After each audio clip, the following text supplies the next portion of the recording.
Pemirsa Suara Metropolitan, kembali hadir menyapa Anda pada hari ini. Bersama saya Mirwanti, menyajikan berita akurat dan terpercaya. Berikut informasi berita selengkapnya.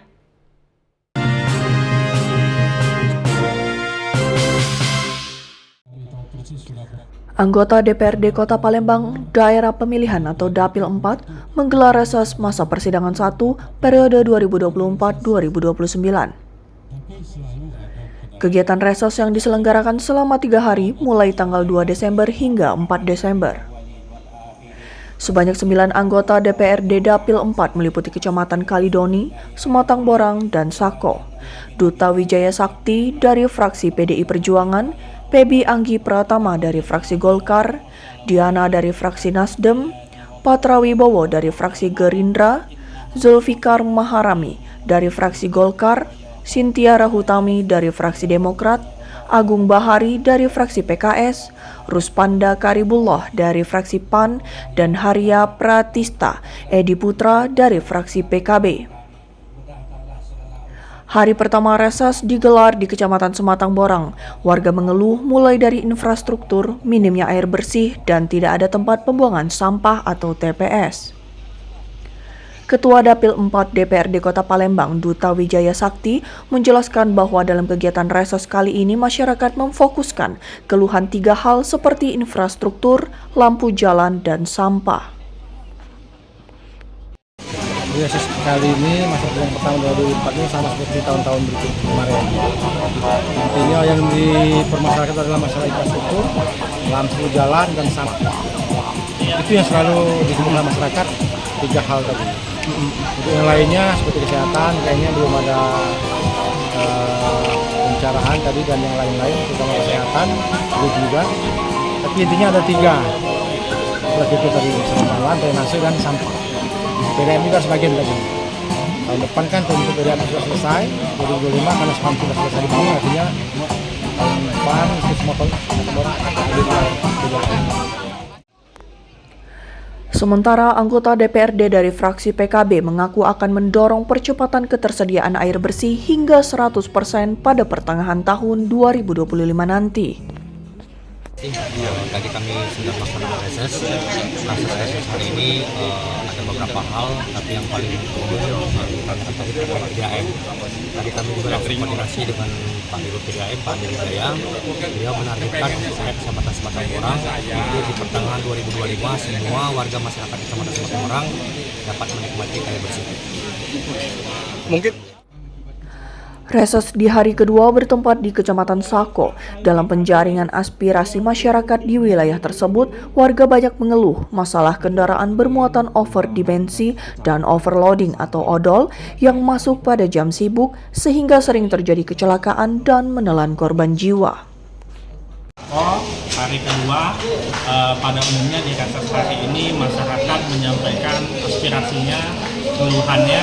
Tadi sudah kita dengar masalah infrastruktur, sarana-prasarana, dan paling dominan itu masalah mobil odol yang masuk wilayah Kota Palembang di jam-jam yang belum waktunya. Mungkin seperti apa untuk tindak lanjut? Tindak lanjutannya tadi sudah kami catat, sudah kami rangkum, sudah dipikirkan, dan kedepannya akan diteruskan ke OPD terkait seperti yang Ketua bilang tadi, Pak Duta, akan kami tindak lanjuti secara khusus ke Dishub, dan kami akan sampaikan langsung ke Bapak Kapolresta sehingga untuk yang pertama untuk odol itu ditindak secara tegas, penegakan perda biar mobil-mobil odol tidak masuk di jam yang belum waktunya. Dan untuk kaitan dengan aspirasi masyarakat kita bertahap, pertama perencanaan, penyusunan, pengusulan ke sistem SPD dan pelaksanaan di tahun anggaran sesuai dengan usulan dari masyarakat tersebut. Permasalahan odol ini kan sudah cukup lama. Apakah akan dilakukan regulasi ulang? kami akan berkoordinasi dengan pihak terkait terutama Polresta dan Dishub Kota Palembang karena sudah ada perwalinya. Hanya menjalankan saja. Tidak berubah peraturan baru, karena sudah perda dan perwali, tinggal menjalankan saja. Selama ini kurang optimalnya mereka, kami akan minta melalui sini pada pihak terkait untuk optimalkan tugas mereka di lapangan. Sementara anggota DPRD dari fraksi Gerindra, Patra Wibowo, menghimbau kepada RT atau RW untuk mendata warganya yang memerlukan layanan kesehatan seperti KIS dan juga menyampaikan apa saja yang dibutuhkan untuk pembangunan infrastruktur agar dari DPRD bisa mendorongnya. Sedangkan reses di hari ketiga bertempat di Kelurahan Sungai Lais, Kecamatan Kalidoni, masih permasalahan yang sama disampaikan warga. Namun yang menjadi banyak dikeluhkan warga penambahan sekolah negeri tingkat SMP. Agendakan dari kedewanan memang kita setahun 3 kali. Bagaimana kita untuk melihat keadaan, menampung aspirasi dan melihat kebutuhan dari dan termasuk juga evaluasi karena 4 setahun ini 3 kali tadi ada evaluasi. Artinya rangkaian ceritanya jelas gitu ya. Jelas.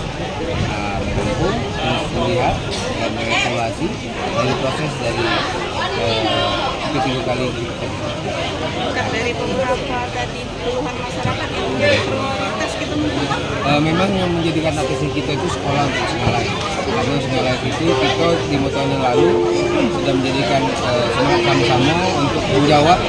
Tapi memang kondisi kita beda dengan seperti di Sukamulya, Bogor atau di tempat kebanyakan orang. Lahannya masih banyak. Itu hibakan itu. Tapi kita di sini kan tahu dewe, Kalidoni ini bukan lagi daerah pesisir. Tapi menurut kami ini sudah menjadi kota dan di Lais itu pun juga menurut kami di kepemilikan tanah ini yang sudah dimiliki oleh personal-personal yang ITB ini tidak terlalu banyak lahan. Ada lahan yang dimiliki oleh perusahaan. Tapi kita juga mendorong akhirnya tentunya dengan kelembagaan kita melakukan adensi dan bekerjasama dengan eksekutif untuk menghibahkan lahannya untuk membantu kita menjawab kebutuhan sekolah di sekolah. Baik pemirsa, berakhirnya informasi tadi sekaligus menutup jumpa kita pada hari ini. Jangan lupa saksikan terus program Suara Metropolitan, berita akurat dan terpercaya, fakta berbicara, bukti menjadi dalil, inspirasi daerah untuk Indonesia. Bersama saya Mirwanti dan seluruh kerabat yang bertugas pamit undur diri. Terima kasih atas kebersamaan Anda dan sampai jumpa.